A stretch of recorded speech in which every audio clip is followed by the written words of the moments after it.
नमस्कार। आकाशवाणी जयपुर अजमेर से प्रस्तुत हैं प्रादेशिक समाचार।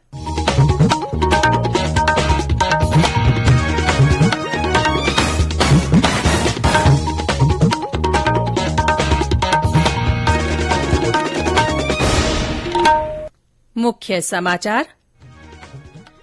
देश में विशेष स्वच्छता अभियान के दूसरे चरण में महत्वपूर्ण प्रगति। स्क्रैप के निपटान से 254 करोड़ रुपए अर्जित किए गए।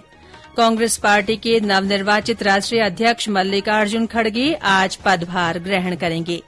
दीपोत्सव के तहत आज गोवर्धन पूजा और अन्नकूट महोत्सव परंपरागत रूप से मनाए जा रहे हैं और श्रीगंगानगर के स्थापना दिवस पर आज कई कार्यक्रमों का आयोजन।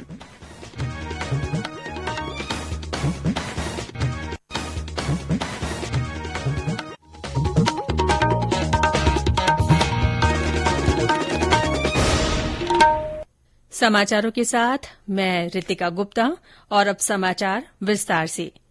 केंद्र सरकार ने कहा है कि विशेष स्वच्छता अभियान के दूसरे चरण के दौरान महत्वपूर्ण प्रगति हुई है। 2 अक्टूबर को शुरू किया गया ये अभियान इस महीने के अंत तक जारी रहेगा। इसमें स्वच्छता और सरकारी कार्यालयों में लंबित कार्यों को कम करने पर ध्यान केंद्रित किया जा रहा है। अभियान के तीसरे सप्ताह के अंत तक की प्रगति के बारे में आकाशवाणी समाचार से बातचीत में केंद्रीय कार्मिक जन शिकायत राज्य मंत्री डॉ जितेंद्र सिंह ने कहा कि स्क्रैप के निपटान से 254 करोड़ रुपए अर्जित किए गए। डॉ सिंह ने कहा कि अभियान के दौरान 3 लाख से अधिक जन शिकायतों का निवारण किया गया और 588 नियमों को सरल बनाया गया। आकाशवाणी से बातचीत में प्रशासनिक सुधार और जन शिकायत विभाग के सचिव वी श्रीनिवास ने कहा कि विशेष अभियान के दूसरे चरण के प्रति कर्मचारियों और नागरिकों में जबरदस्त उत्साह देखा गया। उन्होंने कहा कि ये अभियान देश के विभिन्न भागों में लागू किया जा रहा है। उपराष्ट्रपति जगदीप धनखड़ कल नाथद्वारा पहुंचे और उन्होंने श्रीनाथ जी के दर्शन किए। इसके बाद वे शिव प्रतिमा विश्वास स्वरूपम भी गए। विधानसभा अध्यक्ष डॉ सीपी जोशी, कैबिनेट मंत्री उदयलाल आंजना और राजसमंद विधायक दीप्ति माहेश्वरी भी उनके साथ थे। श्रीनाथ जी के दर्शन के बाद पद्म परिसर स्थित विश्वास स्वरूपम पहुंचने पर उपराष्ट्रपति का संत कृपा सनातन संस्थान के प्रमुख ट्रस्टी और 369 फीट ऊंची शिव प्रतिमा की स्थापना में प्रमुख भूमिका निभाने वाले मदन पालीवाल ने अभिनंदन किया। इस अवसर पर उपराष्ट्रपति ने सभी को दीपावली की शुभकामनाएं दी। गौरतलब है कि भगवान शिव की 369 फीट ऊंची प्रतिमा विश्वास स्वरूपम का लोकार्पण 29 अक्टूबर को होने जा रहा है। श्री धनखड़ ने कल आबू रोड में ब्रह्म कुमारी संस्थान के 85वें वार्षिकोत्सव समारोह को भी संबोधित किया था। इसके बाद उन्होंने देलवाड़ा जैन मंदिर का अवलोकन किया। कांग्रेस पार्टी के नवनिर्वाचित राष्ट्रीय अध्यक्ष मल्लिकार्जुन खड़गे आज पदभार ग्रहण करेंगे। श्री खड़गे का पदभार ग्रहण समारोह दिल्ली में कांग्रेस मुख्यालय में आयोजित किया गया है। शपथ ग्रहण समारोह में मुख्यमंत्री अशोक गहलोत और प्रदेश अध्यक्ष गोविंद सिंह डोटासरा सहित विभिन्न नेता शामिल होंगे। पार्टी के अध्यक्ष पद के लिए 17 अक्टूबर को मतदान हुआ था और 19 अक्टूबर को हुई मतगणना में मल्लिकार्जुन खड़गे निर्वाचित हुए थे। यूक्रेन में रह रहे भारतीय नागरिकों को तत्काल देश छोड़ने का परामर्श जारी किया गया है। यूक्रेन के कीव में भारतीय दूतावास ने कहा है कि भारतीय नागरिक सीमा तक पहुंचने के लिए दूतावास से मार्गदर्शन और सहायता के लिए संपर्क कर सकते हैं। भारतीय नागरिक सीमा पार करने के उपलब्ध विकल्पों के बारे में भारतीय दूतावास की वेबसाइट देख सकते हैं। वे रोमानिया, पोलैंड, हंगरी और स्लोवाकिया में भारतीय दूतावासों के फोन नंबर पर यूक्रेन से बाहर निकलने के बारे में संपर्क कर सकते हैं। कुछ भारतीय नागरिक कीव में भारतीय दूतावास से जारी पहले परामर्श के बाद यूक्रेन से निकल चुके हैं। इलेक्ट्रॉनिक्स और सूचना प्रौद्योगिकी मंत्रालय ने कहा है कि पिछले महीने आधार के जरिए 25 लाख ई-केवाईसी कार्य निष्पादित किए गए। इस वर्ष अगस्त की तुलना में इन कार्यों में करीब 8% की बढ़ोतरी हुई। मंत्रालय ने बताया कि इस वर्ष सितंबर तक ई-केवाईसी कार्यों की समग्र संख्या बढ़कर 1,297 करोड़ पर पहुंच गई। आधार ई-केवाईसी सेवा बैंकिंग और गैर बैंकिंग वित्तीय कार्यों के लिए महत्वपूर्ण भूमिका अदा कर रही है। इससे ग्राहकों को पारदर्शिता और व्यापार में सुगमता महसूस कराने में मदद मिलती है। ये समाचार आकाशवाणी जयपुर अजमेर से प्रसारित किए जा रहे हैं। दीपोत्सव के तहत प्रदेश में आज गोवर्धन पूजा और अन्नकूट महोत्सव परंपरागत रूप से मनाए जा रहे हैं। राज्यपाल कलराज मिश्र आज जयपुर के वैशाली नगर में स्वामी नारायण अक्षरधाम मंदिर में अन्नकूट महोत्सव में शिरकत करेंगे। सवाईमाधोपुर जिले में शहरी और ग्रामीण क्षेत्रों में घर घर गोवर्धन बनाकर महिलाएं परिक्रमा और पूजा कर रही हैं। इस मौके पर मंदिरों में अन्नकूट प्रसादी का आयोजन किया जा रहा है। हनुमानगढ़ और धौलपुर जिलों में भी घर घर में महिलाएं गोवर्धन की पूजा उत्साहपूर्वक कर रही हैं। करौली स्थित मदन मोहन जी मंदिर में सामूहिक रूप से गोवर्धन पूजा का आयोजन किया जा रहा है। ब्रज क्षेत्र भरतपुर में महारानी श्री जया कॉलेज के खेल मैदान पर जिला प्रशासन और लोगों के सहयोग से 101 फीट लंबे गोवर्धन बाबा का विग्रह तैयार कराया गया है। शाम को इनका विधिवत पूजन कराया जाएगा।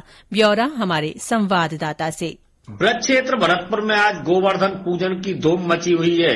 घर घर मंदिरों में गाय के गोबर से गोवर्धन बाबा का विग्रह बनाया जा रहा है। इसके साथ ही भरतपुर के महारानी श्री जया कॉलेज के खेल मैदान पर जिला प्रशासन द्वारा जन सहयोग से 101 फीट लंबे गोवर्धन बाबा का विग्रह तैयार कराया गया है, जिसका शाम को विधि विधान के साथ पूजन कराया जाएगा। ब्रज के आराध्य गिरिराज जी की परिक्रमा लगाने के लिए भी निकटवर्ती गोवर्धन धाम भक्त पहुंच रहे हैं और वहां पर राधे राधे के जयकारों से गिरिराज पर्वत गुंजायमान हो रहा है। विधि विधान से गिरिराज जी की पूजा अर्चना की जा रही है। गिरिराज जी को दूध अर्पित कर खुशहाली की भी कामना की जा रही है। शिव कुमार वशिष्ठ, आकाशवाणी समाचार, भरतपुर। इससे पहले कल सूर्य ग्रहण समाप्ति के बाद मंदिरों के पट खोले गए और विशेष पूजा अर्चना हुई। देर शाम विभिन्न स्थानों पर सांस्कृतिक कार्यक्रमों का भी आयोजन हुआ। भरतपुर में अपना घर आश्रम में दीपावली मिलन समारोह आयोजित किया गया। इसमें संभागीय आयुक्त और जिला कलेक्टर सहित अन्य अधिकारियों ने आश्रम में रह रहे लोगों के साथ खुशियां साझा की। हनुमानगढ़ में आयोजित सांस्कृतिक कार्यक्रम की शुरूआत गणेश वंदना से हुई। लोक कलाकारों ने आकर्षक प्रस्तुतियां दी। जैसलमेर के सम गांव में कल एक दुकान में आग लगने से उसमें रखा सामान जलकर राख हो गया। सिविल डिफेंस की फायर ब्रिगेड ने करीब 4 घंटे की मशक्कत के बाद आग पर काबू पाया। उधर नागौर जिले की जायल तहसील में कटौती बर्नेल सोलर प्लांट के पास आग लग गई। जिला प्रशासन और ग्रामीणों ने अपने प्रयासों से आग पर काबू पाया। वहीं 12 रेलवे स्टेशन स्थित कैंटीन में भी कल आग लगने की घटना हुई। हालांकि किसी भी तरह का नुकसान नहीं हुआ। आज श्रीगंगानगर का स्थापना दिवस है। इस अवसर पर विभिन्न कार्यक्रम आयोजित किए जा रहे हैं। हमारे श्रीगंगानगर संवाददाता ने बताया कि कार्यक्रम की शुरूआत गंग नहर के शिवपुर हेड पर पूजा अर्चना के साथ हुई। जिला कलेक्टर रुक्मिणी रियार सिहाग सहित अन्य प्रशासनिक अधिकारियों के अलावा मौजूद लोगों द्वारा पूजा अर्चना की गई। इसके बाद सर्व धर्म प्रार्थना सभा का आयोजन किया गया। शिवपुर हेड पर हुए कार्यक्रम के बाद महाराजा गंगा सिंह चौक पर महाराजा गंगा सिंह की प्रतिमा के माल्यार्पण के उपरांत पौधारोपण व वृक्षारोपण कार्यक्रम का आयोजन किया गया। शाम को 6:30 बजे प्रशासन की ओर से इंदिरा वाटिका में सांस्कृतिक कार्यक्रम का भी आयोजन किया गया है। इसके अलावा शहर के विभिन्न सामाजिक संगठनों द्वारा भी श्रीगंगानगर जिले की स्थापना दिवस पर कई कार्यक्रम आयोजित किए जा रहे हैं। जितेंद्र शर्मा, आकाशवाणी समाचार, श्रीगंगानगर। सुल्तान जौहर कप में आज भारत का मुकाबला ऑस्ट्रेलिया से होगा। मलेशिया में कल हुए जौहर कप मुकाबले में भारत की जूनियर पुरुष हॉकी टीम ने जापान को 5-1 से हरा दिया।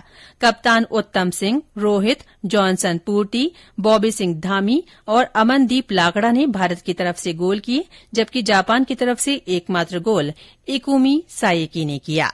प्रदेश में कल 5 जिलों में कोरोना संक्रमण के 13 नए मामले सामने आए। कल इस बीमारी से 38 मरीज स्वस्थ हुए। प्रदेश में अब सक्रिय मामले घटकर 354 रह गए हैं। जयपुर में 7, अलवर और जोधपुर में 2-2, हनुमानगढ़ और उदयपुर में 1-1 व्यक्ति में कल कोरोना संक्रमण की पुष्टि हुई। और अंत में मुख्य समाचार एक बार फिर। देश में विशेष स्वच्छता अभियान के दूसरे चरण में महत्वपूर्ण प्रगति हुई है। स्क्रैप के निपटान से 254 करोड़ रुपए अर्जित किए गए हैं।